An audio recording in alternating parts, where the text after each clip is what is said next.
malgré sa fatigue. 22-11-1936. Aujourd'hui pendant la Sainte Confession, le Seigneur Jésus me parla par la bouche d'un certain prêtre.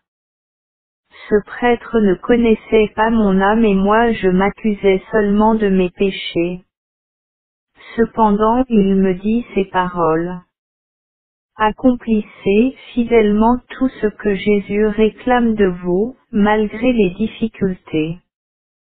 Sachez que, même si les gens se fâcheraient contre vous, Jésus ne se fâchera pas et qu'il ne se fâchera jamais. Ne faites pas attention à l'estime des gens. Cette leçon m'étonna d'abord, mais j'ai compris que Jésus parlait par sa bouche sans qu'il ne s'en rende compte. Ô saint mystère, quel grand trésor tu contiens. Ô sainte foi, tu m'indiques la route. 24-2936. Aujourd'hui j'ai reçu une lettre de l'abbé Sopoko. Cette lettre m'a révélé que Dieu seul conduit toute cette affaire. Et de même que le Seigneur l'a commencé, de même il la mènera à bonne fin.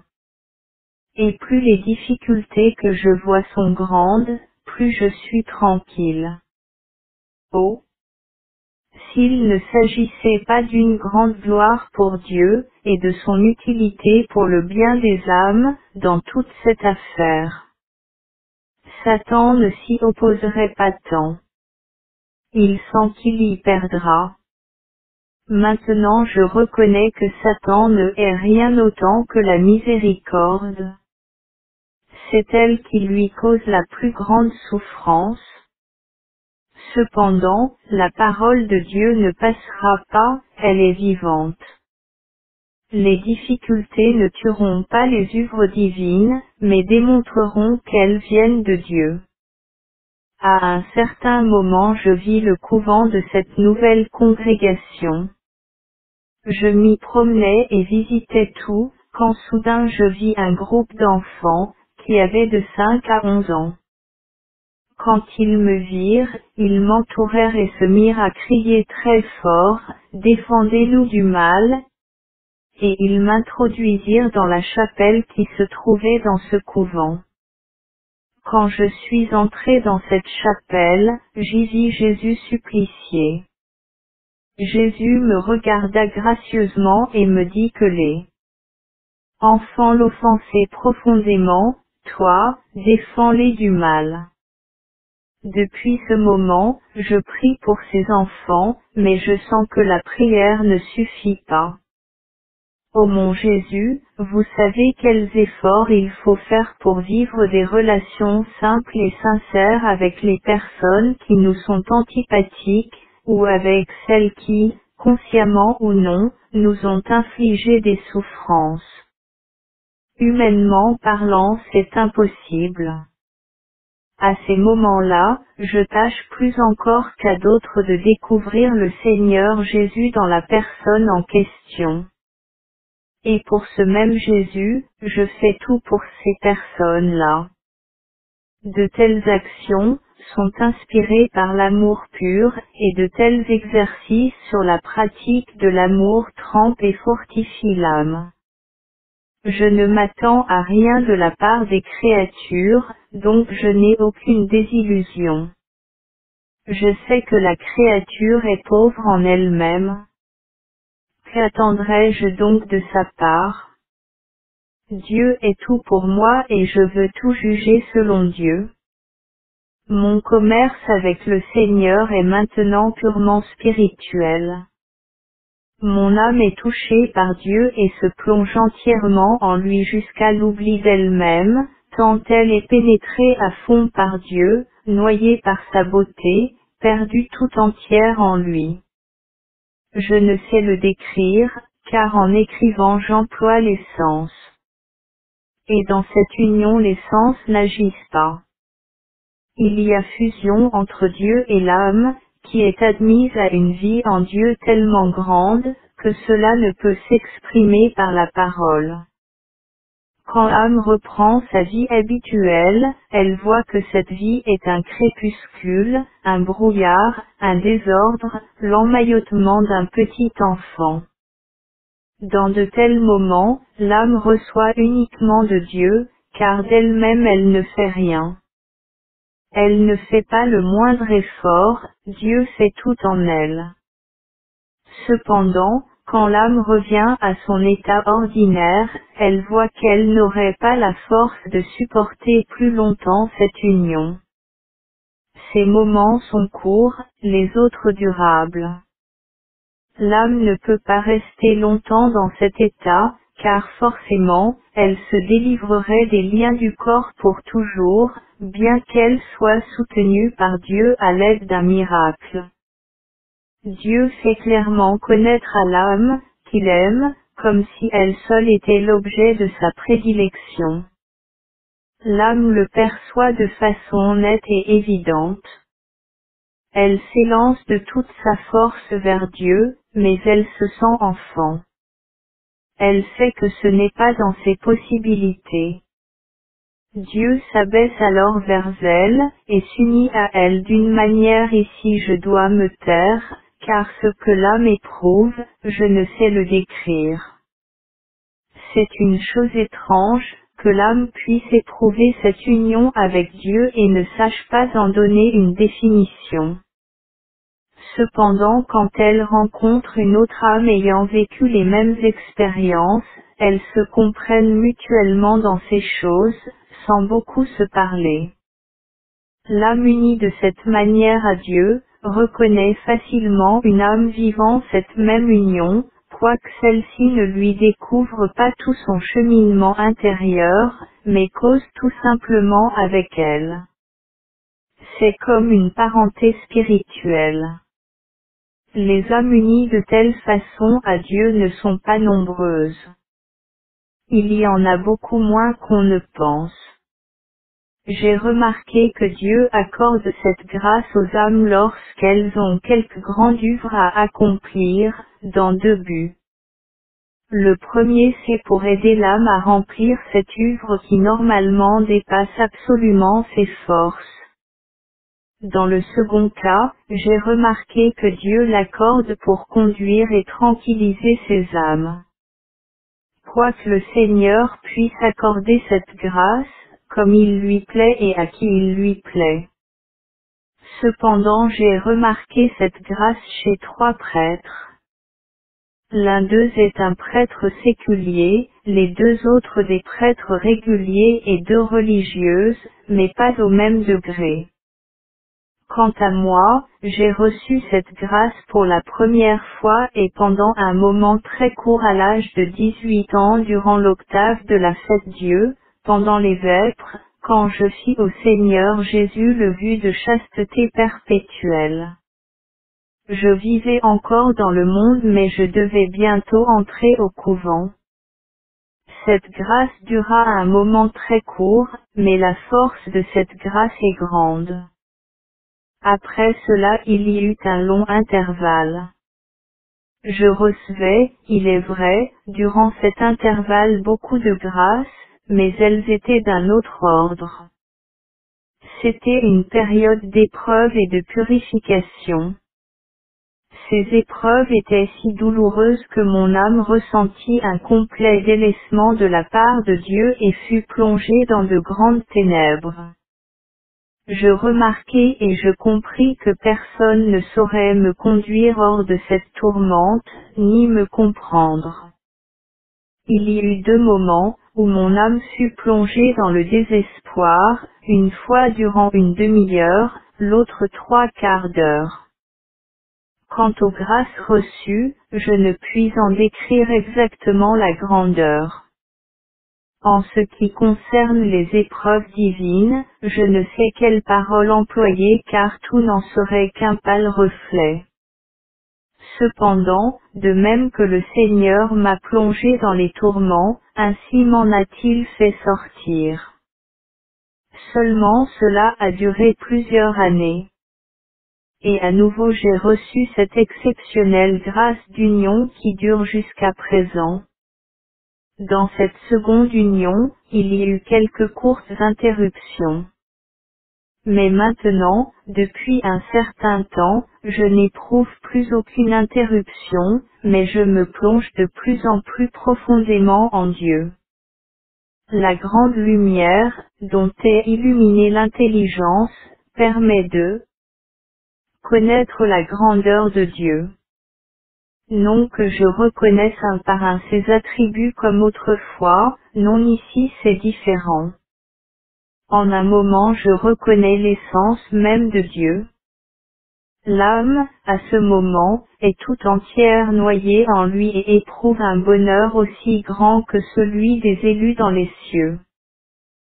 Quoique ceux-ci regardent Dieu face à face et soient complètement heureux, cependant leur connaissance de Dieu n'est pas égale, Dieu me l'a fait savoir. Une plus profonde connaissance commence ici sur terre dans la mesure de la grâce, mais celle-ci dépend en grande partie de notre fidélité à cette grâce. Cependant l'âme qui éprouve cette grâce inouïe de l'union, ne peut pas dire qu'elle voit Dieu face à face, car il reste ici le voile ténu de la foi, mais tellement ténu que l'âme peut dire qu'elle voit Dieu et qu'elle s'entretient avec lui. Elle est déifiée. Dieu laisse voir à l'âme à quel point il l'aime. Et l'âme constate que des âmes meilleures et plus saintes qu'elles n'ont pas bénéficié de cette grâce. Et à cause de cela un saint étonnement s'empare d'elle et l'entretient dans une profonde humilité, la plongeant dans sa nullité et dans une sainte stupéfaction. Et plus elle s'abaisse et plus étroitement Dieu s'unit à elle, et s'abaisse vers elle. L'âme à ce moment-là est, pour ainsi dire, cachée, ses sens n'agissent pas. À un moment donné, elle reconnaît Dieu et est noyée en lui. Elle reconnut toute la profondeur de l'inconcevable. Et plus cette connaissance est profonde, plus l'âme le désire ardemment. La réciprocité de l'âme avec Dieu est grande. Quand l'âme sort de sa cacherie, ses sens goûtent les délices qu'elle éprouvait. Cependant, ceci aussi est une grande grâce de Dieu, mais elle n'est pas purement spirituelle. Les sens n'y ont pas une part de premier rang. Chaque grâce donne à l'âme force et vigueur pour l'action, et courage pour endurer la souffrance. L'âme sait bien ce que Dieu veut d'elle et elle remplit sa sainte volonté, malgré les contrariétés. Cependant, l'âme ne peut pas agir seule en ces choses, elle doit chercher le conseil d'un confesseur éclairé, car autrement elle peut errer ou bien n'en retirer aucun profit. Je comprends bien, ô mon Jésus, que comme la maladie se mesure à l'aide d'un thermomètre et qu'une forte fièvre nous indique la gravité de la maladie, ainsi dans la vie spirituelle, la souffrance est le thermomètre qui mesure l'amour divin dans l'âme. Dieu est mon but et mon bonheur est d'accomplir la volonté divine et rien au monde ne peut troubler ce bonheur, aucune puissance, aucune force. Aujourd'hui le Seigneur vint chez moi, dans ma cellule et me dit, « Ma fille, je ne te laisserai plus longtemps dans cette congrégation. Je te le dis pour que tu profites avec plus de diligence des grâces que je t'accorde. » 27 936. Aujourd'hui j'étais en esprit au ciel, et j'ai vu des beautés inimaginables et le bonheur qui nous attendent après la mort. J'ai vu comme toutes les créatures rendent perpétuellement honneur et gloire à Dieu. J'ai contemplé l'immensité du bonheur en Dieu qui s'écoule sur toutes les créatures, les rend heureuses, et revient à sa source. Et toute gloire et honneur provenant du bonheur reçu, sont rendus à Dieu et entrent dans les profondeurs divines. J'ai vu toutes les créatures contempler la vie intérieure de Dieu le Père, le Fils et le Saint-Esprit, que jamais elles ne comprendront ni n'approfondiront. Cette source de bonheur est invariable dans son essence, et cependant toujours nouvelle, jaillissant pour le bonheur de toute créature. Je comprends maintenant saint Paul qui a dit, ce que il n'a pas vu, ce que l'oreille n'a pas entendu, ce qui n'est pas monté au cœur de l'homme, tout ce que Dieu a préparé pour ceux qui l'aiment. Et Dieu m'a laissé comprendre l'unique chose, qui est à ses yeux une valeur infinie, c'est l'amour de Dieu, l'amour. L'amour est encore une fois l'amour, et rien ne peut être comparé à l'acte de pur amour de Dieu. Oh!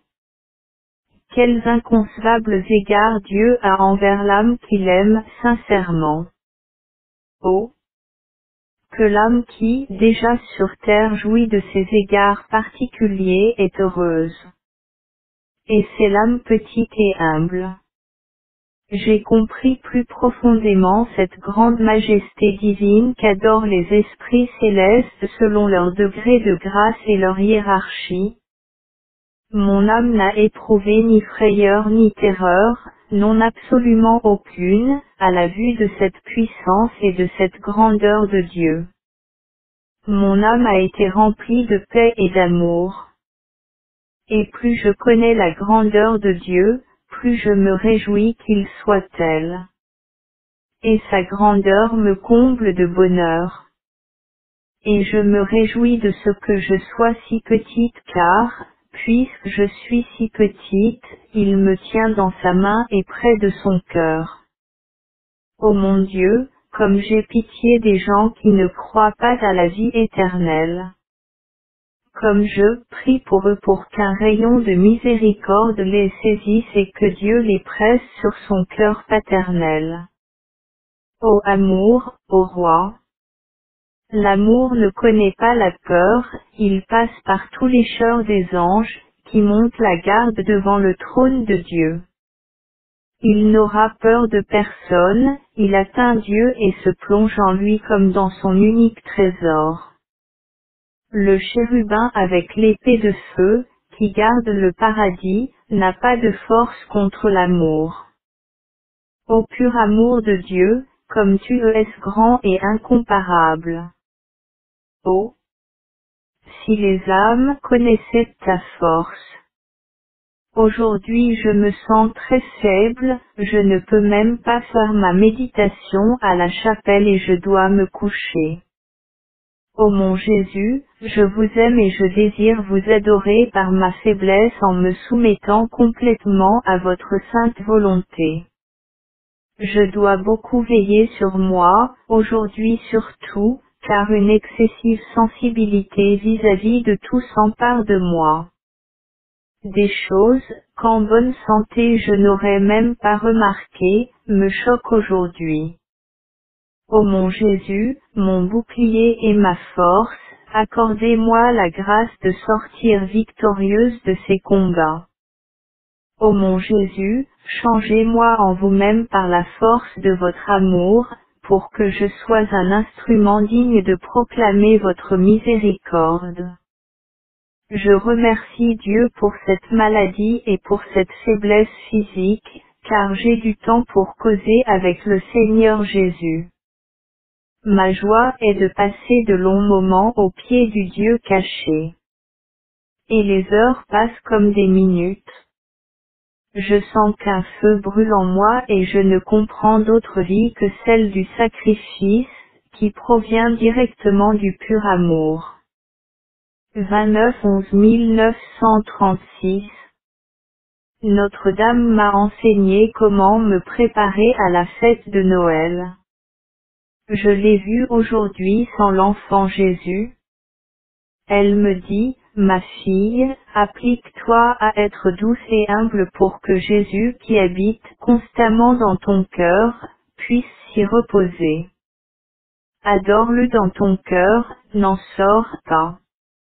J'obtiendrai pour toi, ma fille, la grâce d'une vie intérieure, telle que tout en restant à l'intérieur de toi-même, tu puisses accomplir à l'extérieur tous tes devoirs avec une précision encore plus grande.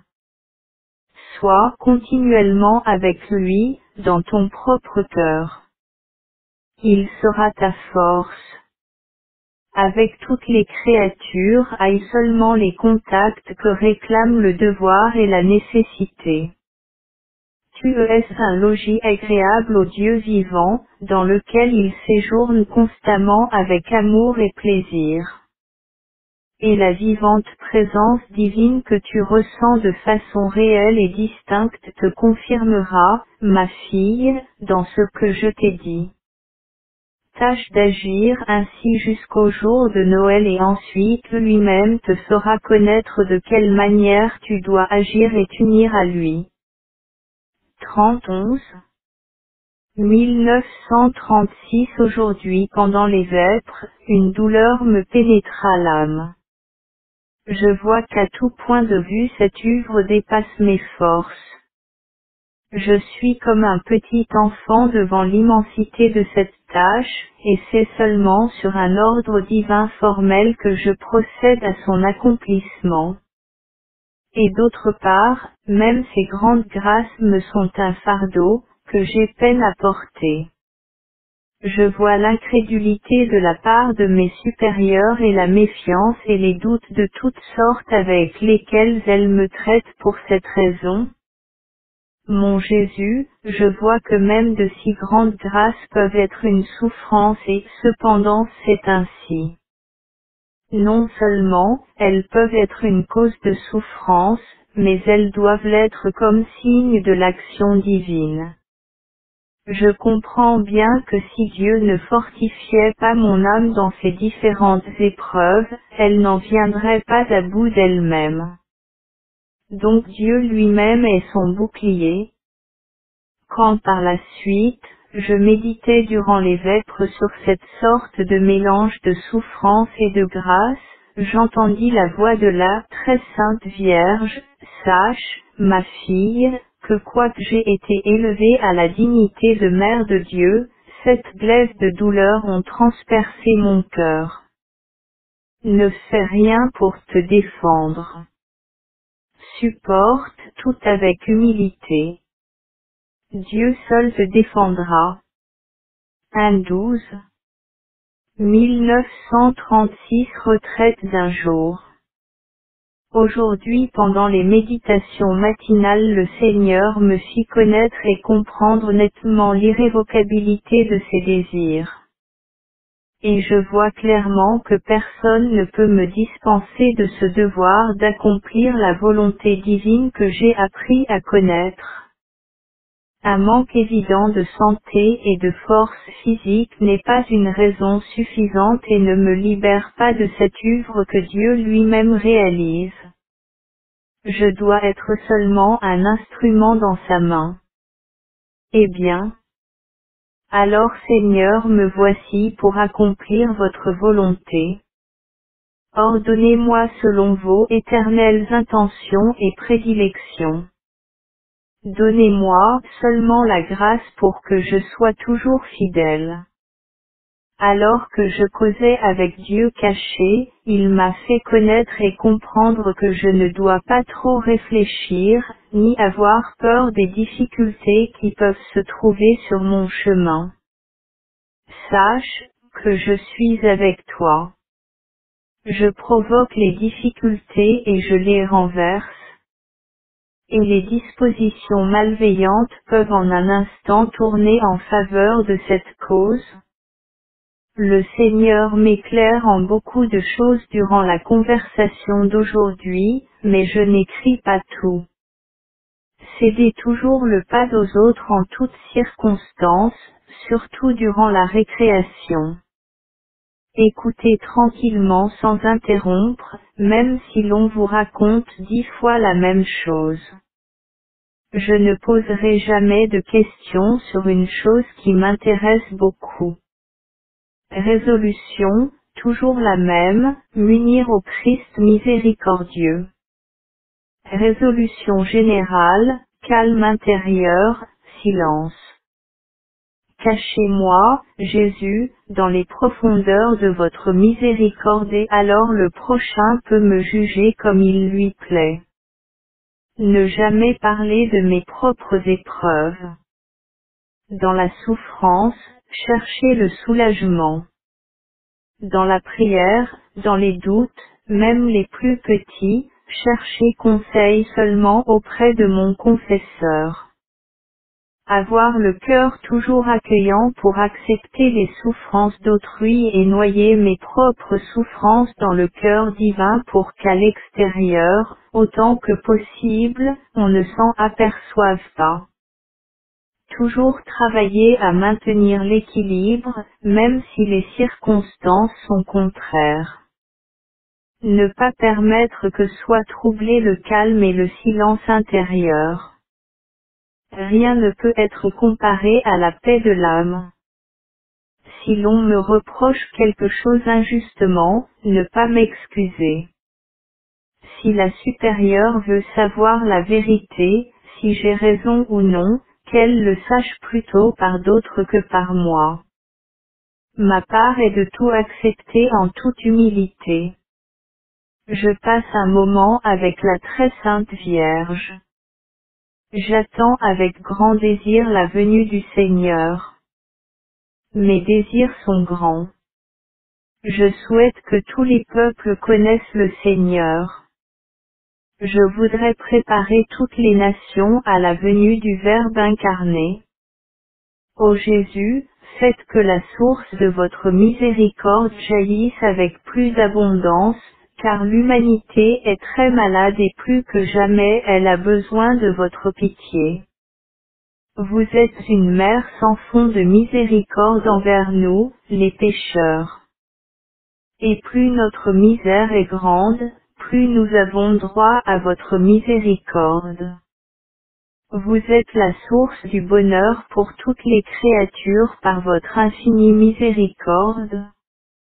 Aujourd'hui je pars faire une cure à Pradnik, situé un peu en dehors de Cracovie. Je dois y rester 3 mois. La grande sollicitude des supérieurs en a décidé ainsi, et surtout notre chère Mère Générale qui se soucie tant des... J'ai accepté la faveur de cette cure, car j'accepte complètement la volonté divine. Que Dieu fasse de moi ce qui lui plaît. Je ne désire rien d'autre qu'accomplir sa sainte volonté. Avec la Vierge Marie, je quitte Nazareth pour aller à Bethléem. Là, je passerai la fête de Noël, parmi des étrangers, mais avec Jésus, Marie et Joseph, car telle est la volonté de Dieu. Je tâche d'accomplir en tout la volonté de Dieu. Je ne désire pas plus le retour à la santé que la mort. Comme un petit enfant, je me confie entièrement à son infinie miséricorde, et je vis dans la plus grande paix. Je m'efforce seulement de rendre mon amour pour lui, de plus en plus profond et pur, afin qu'il soit un délice pour son divin regard. Le Seigneur m'a dit de réciter ce chapelet pendant 9 jours, avant la fête de la miséricorde. La neuvaine doit commencer le vendredi saint. Pendant ce temps j'obtiendrai aux âmes beaucoup de grâce. À la pensée que j'allais rester si longtemps seul, en dehors de la communauté, la peur s'empara de moi. Jésus me dit, tu ne seras pas seul, car je suis avec toi toujours et partout. Auprès de mon cœur n'aie peur de rien. C'est moi, qui ai provoqué ton départ. Sache que mon regard suit avec grande attention tous les mouvements de ton cœur. Je te sépare des autres pour pouvoir moi-même former ton cœur en vue de mes projets. De quoi as-tu peur? Si tu es avec moi, qui oserait te toucher? Cependant je m'être réjoui beaucoup que tu m'être confie tes inquiétudes. Ma fille, parle-moi de tout simplement, Tu m'être fait un grand plaisir. Je te comprends, car je suis homme Dieu. Cette simple conversation de ton cœur m'est plus agréable que des hymnes composés en mon honneur. Sache, ma fille, que plus tes paroles sont simples, plus tu m'attires vers toi. Et maintenant sois en paix. Et maintenant sois en paix près de mon cœur. Mets de côté ta plume, et prépare-toi au départ. Je suis parti ce matin pour Pradnik. Sur Chrysostome m'a conduite. J'ai une chambre séparée, je ressemble à une carmélite. Quand sur Chrysostome est parti et que je suis resté seul, je me suis plongé en prière, me mettant sous la protection spéciale de la très sainte Vierge. Elle seule est toujours avec moi. Comme une bonne mère, elle surveille mes épreuves et mes efforts. Soudain je vis le Seigneur Jésus, qui me dit, « Sois tranquille, mon enfant, tu vois que tu ne es pas seul. Mon cœur veille sur toi. » Jésus me remplit de force à l'égard d'une certaine personne, je le sens bien dans mon âme. Principe moral. Quand on ne sait pas ce qu'il y a de meilleur, il faut réfléchir, considérer et prendre conseil, car on n'a pas le droit d'agir dans l'incertitude de la conscience. Dans l'incertitude de la conscience, dans l'incertitude il faut se dire, quoi que je fasse, ce sera bien pourvu que j'aie l'intention de bien faire. Ce que nous considérons comme bon, Dieu l'accepte et le considère comme bon. Ne pas se chagriner, si après un certain temps l'on voit que ces choses ne sont pas bonnes. Dieu regarde l'intention avec laquelle nous commençons et il accordera la récompense selon cette intention. C'est un principe que nous devons suivre. Encore aujourd'hui, je suis allé faire une courte visite au Seigneur avant de me coucher. Mon esprit s'est abîmé en lui, mon seul trésor. Mon cœur a reposé un instant près du cœur de mon époux. J'ai reçu la lumière sur la manière de me comporter à l'égard de mon entourage et je suis revenu dans ma solitude. Le médecin s'est occupé de moi et je me sens entouré de curesses bienveillants. 10-12. Aujourd'hui je me suis levé plus tôt et j'ai fait ma méditation avant la messe. La Sainte Messe est célébrée à 6 heures. Après la Sainte Communion, mon âme fut noyée dans le Seigneur, unique objet de mon amour. Je me sentis absorbé par sa toute-puissance.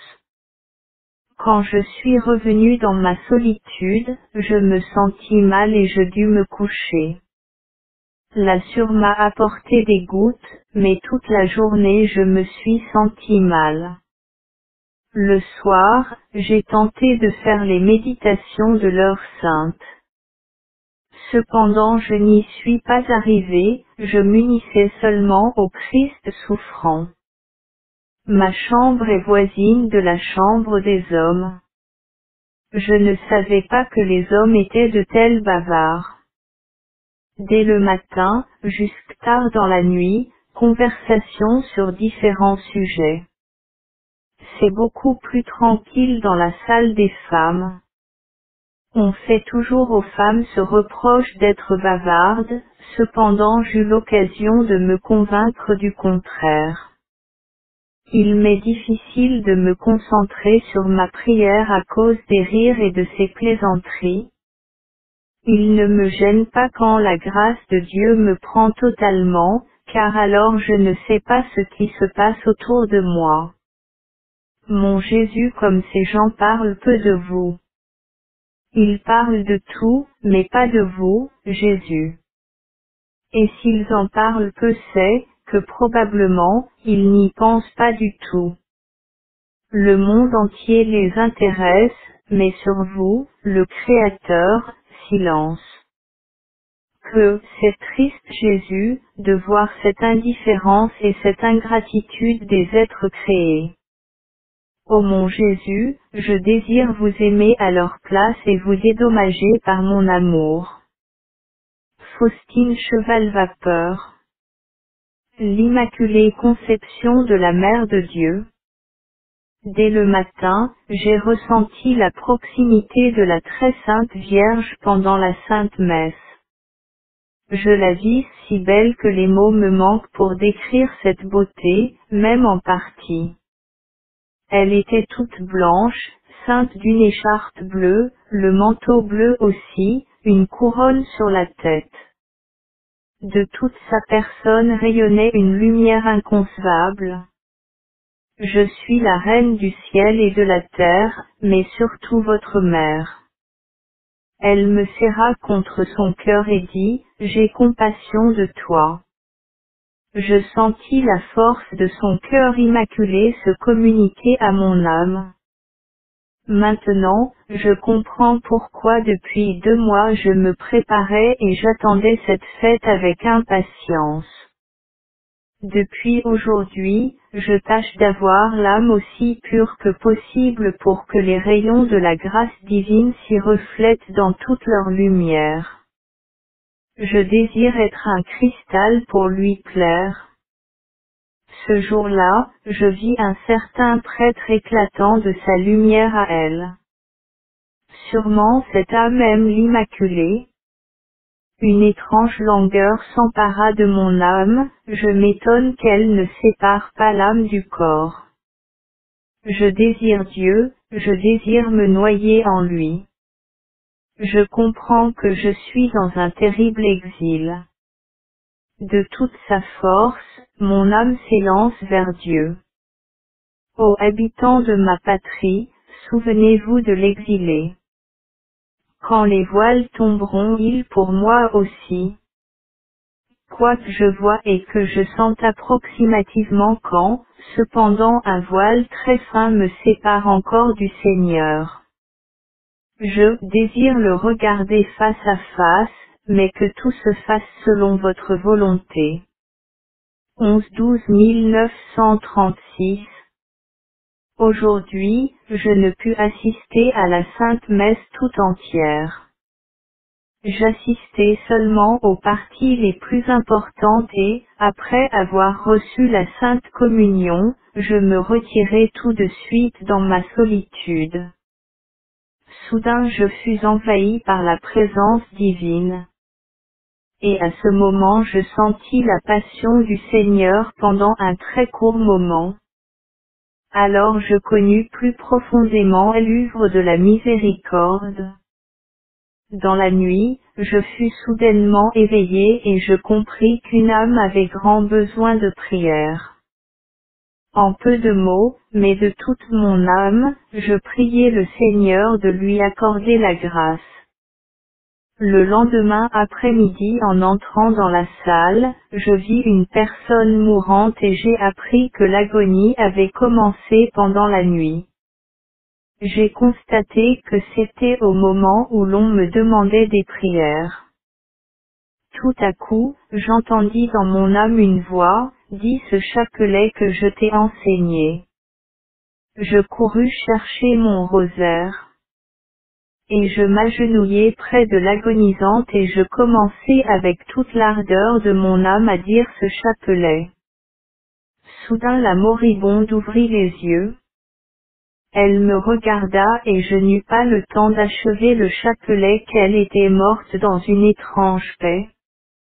Je priais ardemment le Seigneur de tenir la promesse qu'il m'avait faite pour la récitation de ce chapelet. Le Seigneur me fit connaître que cette âme avait reçu la grâce que le Seigneur m'avait promise. Cette âme était la première qui ait obtenu la promesse du Seigneur. Je sentais la force de la miséricorde qui entourait cette âme. En rentrant dans ma solitude, j'entendis ces mots, je défends chaque âme à l'heure de la mort comme ma propre gloire. Que l'on récite ce chapelet soi-même, ou bien que d'autres le récitent pour l'agonisant, l'indulgence est la même. Quand on le récite auprès de l'agonisant, la colère divine s'apaise, la miséricorde insondable s'empare de son âme et les profondeurs de ma miséricorde sont émues par la douloureuse passion de mon Fils. Oh! Si l'on pouvait comprendre combien est grande la miséricorde du Seigneur et que nous en avons tout besoin, surtout à cette heure décisive. Aujourd'hui j'ai lutté contre les esprits des ténèbres à propos d'une âme. Comme Satan est terriblement la miséricorde divine, je vois qu'il s'oppose à toute cette œuvre. Ô Jésus miséricordieux, étendu sur la croix, souvenez-vous de l'heure de notre mort. Ô cœur très miséricordieux de Jésus, ouvert par la lance, cachez-moi à l'heure dernière de ma mort. Ô sang et eau qui avez jailli du cœur de Jésus, soyez pour moi des sources de miséricorde insondables à l'heure de ma mort. Jésus mourant, otage de miséricorde, apaisez la colère de Dieu à l'heure de ma mort. 12 1936 Aujourd'hui j'ai seulement reçu la Sainte Communion et j'assisterai quelques instants à la Sainte Messe. Toute ma force est en vous, pain vivant. Il me serait difficile de vivre un jour, si je n'allais pas communier. Vous êtes mon bouclier. Sans vous, Jésus, je ne saurais vivre. Jésus, mon amour, m'a fait comprendre aujourd'hui qu'il m'aime beaucoup, quoiqu'il y ait un si grand abîme entre nous, le Créateur et la créature. Et cependant il y a une sorte d'égalité, l'amour qui comble cet abîme, lui-même se penche vers moi et me rend capable d'être en union avec lui. Je suis noyé en lui, comme si je me perdais complètement. Et cependant, sous son regard miséricordieux mon âme prend de la vigueur et de la force.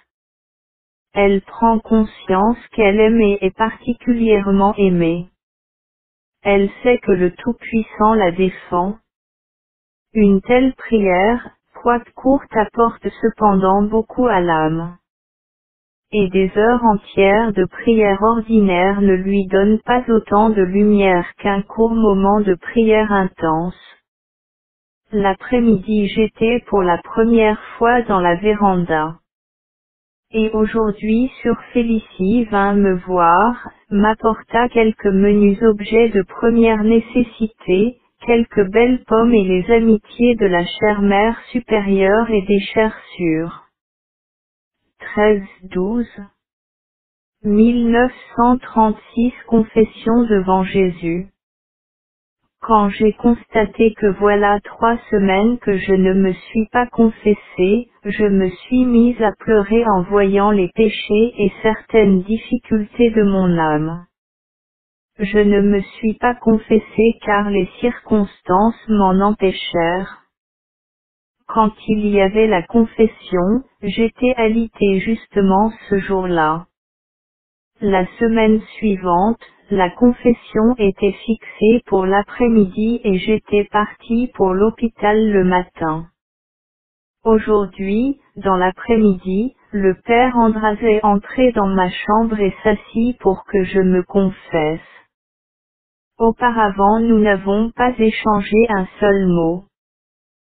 Ce qui me réjouit extrêmement car je désirais beaucoup me confesser. Comme toujours, j'ai découvert mon âme et le Père me donna une réponse à chaque menu détail. Je me sentais très heureuse. 16-12 36 J'offre ce jour pour la Russie. J'offre pour ce pauvre pays toutes mes souffrances et mes prières. Après la Sainte Communion Jésus me dit, je ne peux plus tolérer ce pays. Ne me lie pas les mains, ma fille. Je compris que, si ce n'étaient les prières des hommes agréables à Dieu, toute cette nation serait déjà anéantie. Oh! Comme je souffre pour ce pays qui a chassé Dieu de ses frontières. Ô source inaltérable de miséricorde divine qui coulait sur nous, il n'y a pas de frontières pour votre bonté. Fixez, ô Seigneur, la force de votre miséricorde à la mesure du gouffre de ma misère, car votre pitié n'a pas de limite. Votre miséricorde qui étonne les esprits humains et angéliques est étrange et inaccessible. Mon ange gardien me recommanda de prier pour une âme et le matin j'appris que c'était un homme, qui justement était entré en agonie. Jésus me fait connaître d'une façon étrange quand quelqu'un a besoin de ma prière. Je reconnais en particulier quand c'est une âme qui entre en agonie. Maintenant cela m'arrive plus souvent qu'autrefois. Jésus me fit connaître qu'une âme, qui vit pour la volonté divine, lui est très agréable et lui rend ainsi une très grande gloire. Aujourd'hui je compris que, même si je ne parvenais pas à accomplir ce que Dieu exigeait, je sais que je serai récompensé comme si j'avais tout accompli. Car il voit l'intention avec laquelle je commence. Et même s'il me reprenait aujourd'hui, son œuvre ne pourrait en souffrir, car lui seul est le souverain maître de l'œuvre et de celui qui agit. Il dépend de moi de l'aimer à la folie. Toutes les épreuves ne sont un rien devant lui. L'amour a une grande force, une signification et un mérite. Il a ouvert dans mon âme de grands horizons. L'amour comble les abîmes. 17-12 1936 J'ai offert ce jour pour les prêtres, j'ai souffert plus que jamais intérieurement et extérieurement. Je ne savais pas qu'on pouvait tant souffrir en un jour. Je tâchais de faire l'heure sainte, pendant laquelle mon esprit goûta l'amertume du jardin des oliviers. Je lutte toute seule, soutenue par son bras contre toutes les difficultés qui se dressent comme des murs infranchissables devant moi. Cependant j'ai confiance dans la force de son nom et je n'ai peur de rien. Dans cet isolement Jésus est mon maître. C'est lui qui m'élève et m'enseigne. Je sens que je suis l'objet de son action particulière. Pour ses intentions incompréhensibles et ses verdicts insondables, il m'unit à lui d'une façon spéciale et me permet de pénétrer dans ses mystères inconcevables. Il y a un mystère, qui m'unit au Seigneur, que personne ne peut savoir, même pas les anges. Même si je voulais le formuler, je ne saurais comment le dire. Cependant je vis de cela et je vais le vivre dans les siècles. Ce mystère me distingue des autres âmes ici, sur terre, et dans l'éternité. Au jour magnifique où se réaliseront tous mes souhaits. Au jour vivement désiré, qui sera le dernier de ma vie.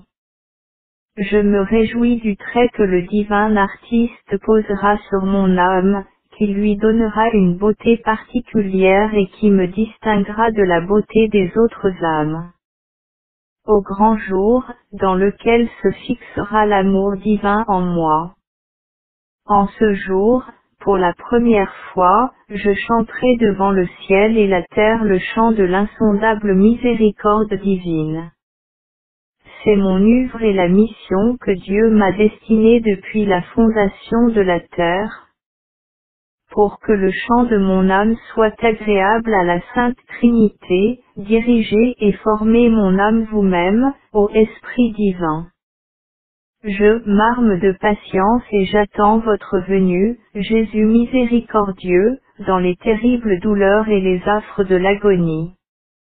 À ce moment, plus que jamais j'ai confiance dans le gouffre de votre miséricorde et je vous rappelle, Christ miséricordieux, doux Sauveur, toutes les promesses que vous m'avez faites. Ce matin, j'ai eu une mésaventure, ma montre s'était arrêtée et je ne savais pas quand me lever. C'eût été dommage d'omettre la Sainte Communion. Il faisait nuit et je ne pouvais pas savoir quand il faudrait me lever. Je m'habillai, je fis la méditation et je suis allé à la chapelle, mais tout était fermé et le silence régnait partout. Je me mis à prier surtout pour les malades. Maintenant je sais combien les malades ont besoin de prière. Enfin la chapelle fut ouverte, la prière me venait avec peine, car je me sentais exténué. Et après la Sainte Communion, je revins tout de suite dans ma solitude. Alors je vis le Seigneur qui me dit, « Sache, ma fille, que l'ardeur de ton cœur m'est agréable. Comme tu désires ardemment t'unir avec moi dans la Sainte Communion, moi aussi je désire m'être donné complètement à toi.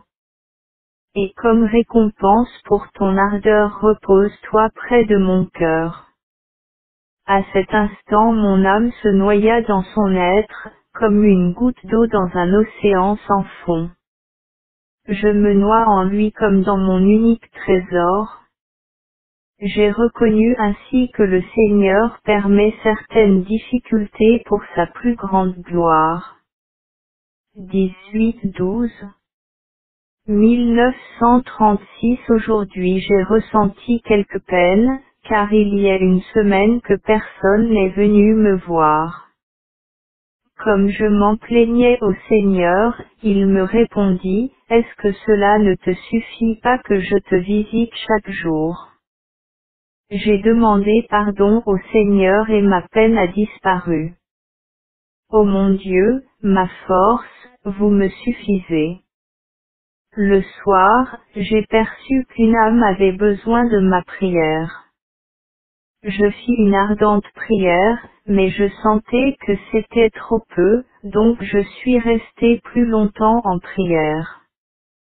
Le lendemain, j'appris qu'à ce moment-là justement, commença l'agonie d'une personne qui dura jusqu'au matin. Je reconnus par quelle dure lutte elle était passée. D'une façon étrange, le Seigneur Jésus me fait connaître qu'une âme agonisante a besoin de ma prière. Je sens cet esprit qui me demande la prière vivement et distinctement. Je ne savais pas qu'il y avait une telle union entre les âmes. Et souvent aussi mon ange gardien me parle.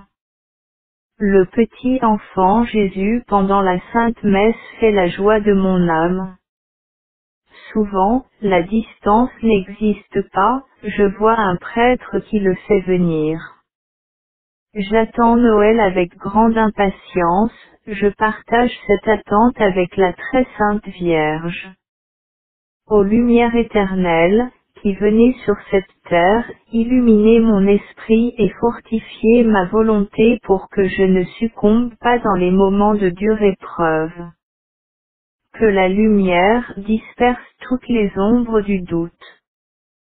Que votre toute-puissance agisse par moi. J'ai confiance en vous, ô lumière qui n'avez pas été créée. Ô enfant Jésus, vous m'êtes un modèle, pour accomplir la volonté de votre Père.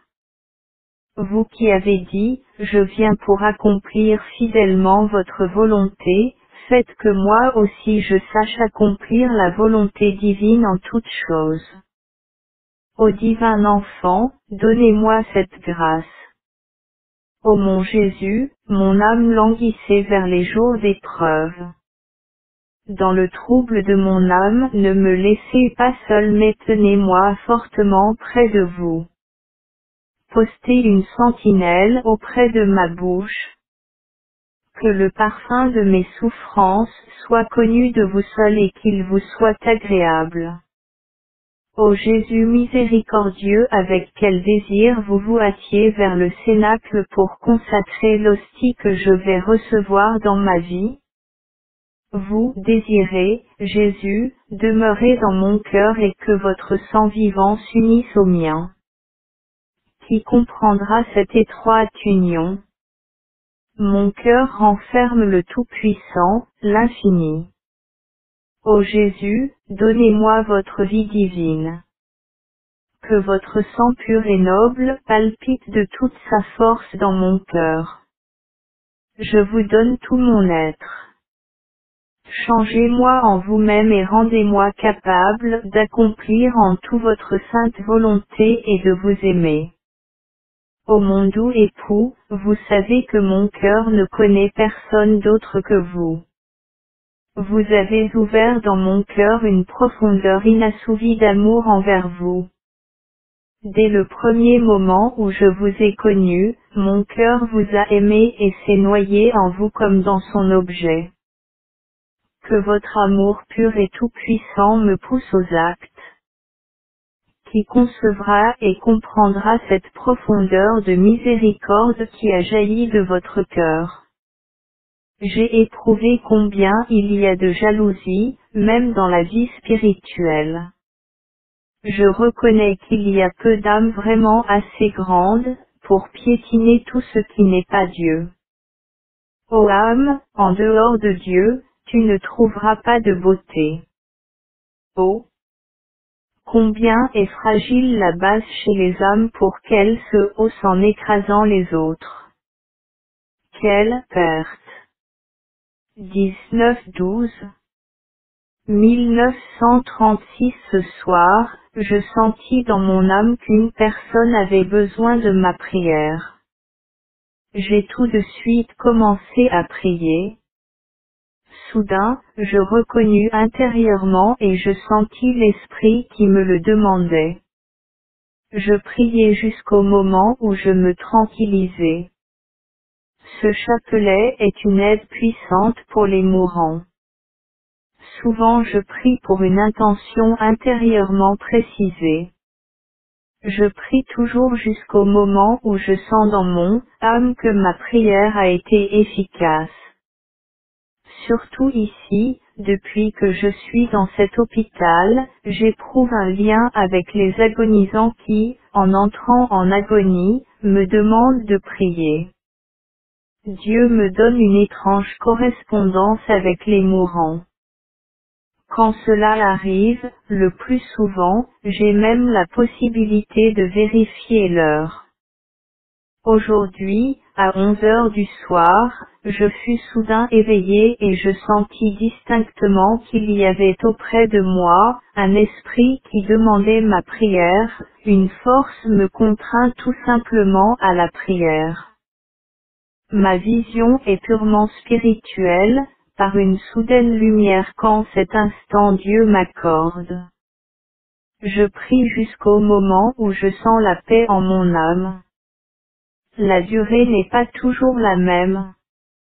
Il arrive parfois qu'avec un seul Ave Maria je sois tranquillisé, et alors je dis de Profondis.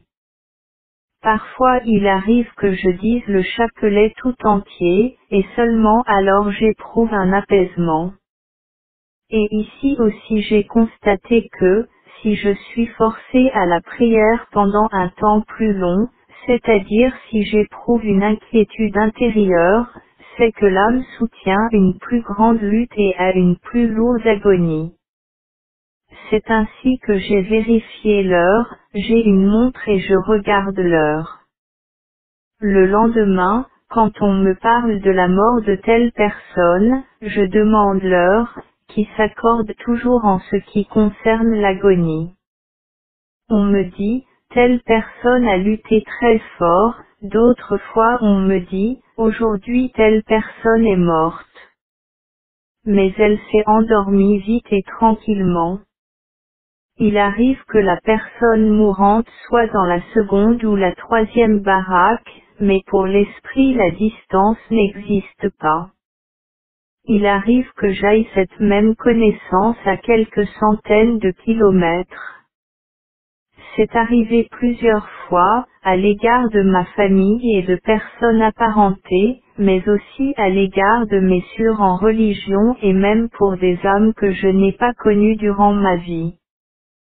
Ô Dieu, plein d'insondables miséricordes, qui me permettez par une prière indigne de porter apaisement et aide aux mourants, soyez bénis autant de fois qu'il y a de milliers d'étoiles dans le ciel et de gouttes d'eau dans l'océan.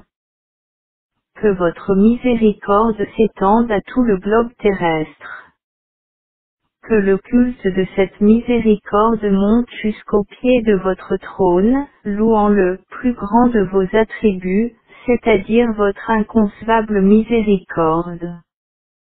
Ô Dieu, cette miséricorde insondable introduit les âmes saintes et tous les esprits célestes dans un nouveau ravissement. Tous les purs esprits se plongent dans un profond étonnement, adorant cette inconcevable miséricorde divine qui les introduit dans un nouveau ravissement. Leur adoration est parfaite.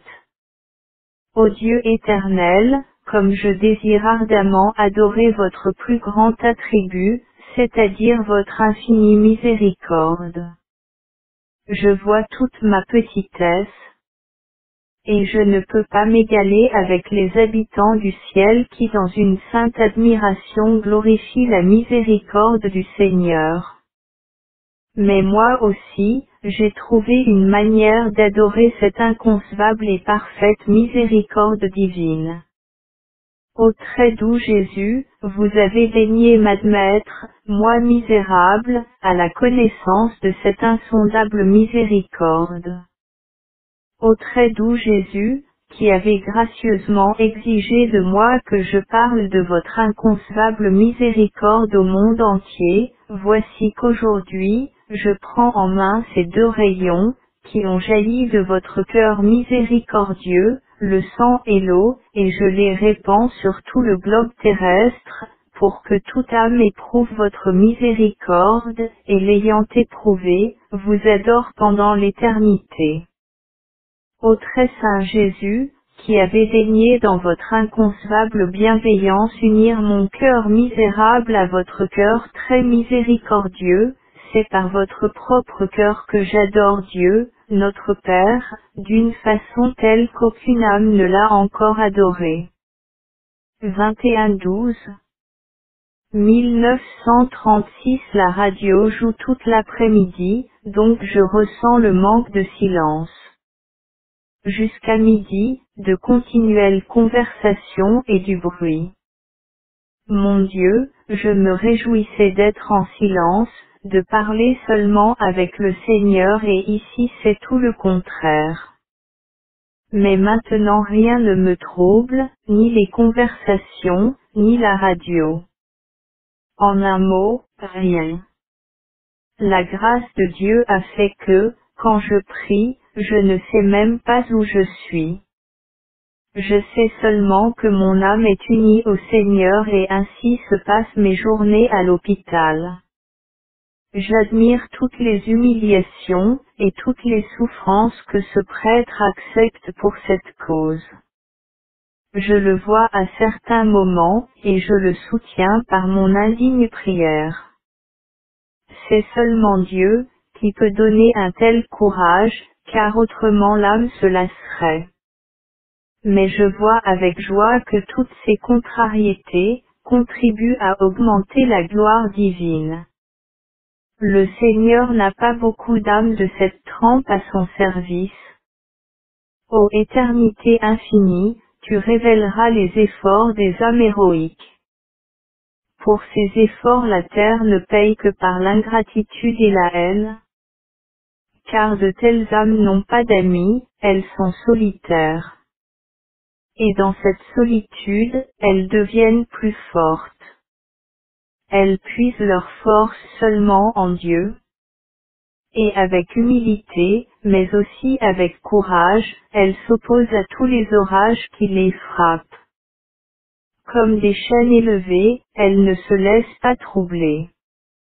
Et à cela il n'y a qu'un secret, elles puisent en Dieu cette force et tout ce dont elles ont besoin, pour elles et pour les autres. Elles portent leur fardeau, mais elles savent et sont capables de prendre sur elles les fardeaux des autres. Ce sont des colonnes de lumière sur les chemins divins, qui vivent dans la lumière et illuminent les autres. Elles vivent elles-mêmes sur les hauteurs et savent les indiquer aux autres et les aider à les atteindre. Mon Jésus, vous voyez, que non seulement je ne sais pas écrire, mais en plus, je n'ai même pas une bonne plume.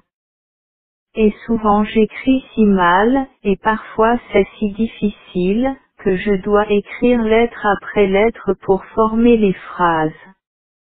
Et encore ce n'est pas tout. Car j'ai cette difficulté que je note certaines choses en secret, devant les sûrs. Et souvent à chaque instant je dois fermer le cahier et écouter patiemment le récit de l'une d'elles. Et ainsi passe le temps qui était destiné à écrire. Et le cahier à force d'être fermé en hâte, devient gribouillé. J'écris avec la permission de la supérieure et sur ordre de mon confesseur. C'est une chose étrange que j'écrive parfois passablement et parfois, vraiment, j'ai de la peine à me relire moi-même. 23-12 1936 Je passe le temps avec la Divine Mère et me prépare pour le moment solennel de la venue du Seigneur Jésus. La Sainte Vierge m'apprend cette vie intérieure de l'âme avec Jésus, surtout dans la Sainte Communion. Quel grand mystère la Sainte Communion accomplit en nous. Nous le saurons seulement dans l'éternité. Aux moments les plus précieux de la vie. Ô mon Créateur, je languis après vous. Vous me comprenez, ô mon Seigneur. Tout ce qui est sur terre me paraît un pâle reflet. Je vous désire et vous exige, quoique vous fassiez incompréhensiblement beaucoup pour moi. Car vous me visitez vous-même, d'une façon particulière. Cependant ces visites n'apaisent pas les blessures de mon cœur, mais m'excitent à une plus grande langueur pour vous, Seigneur.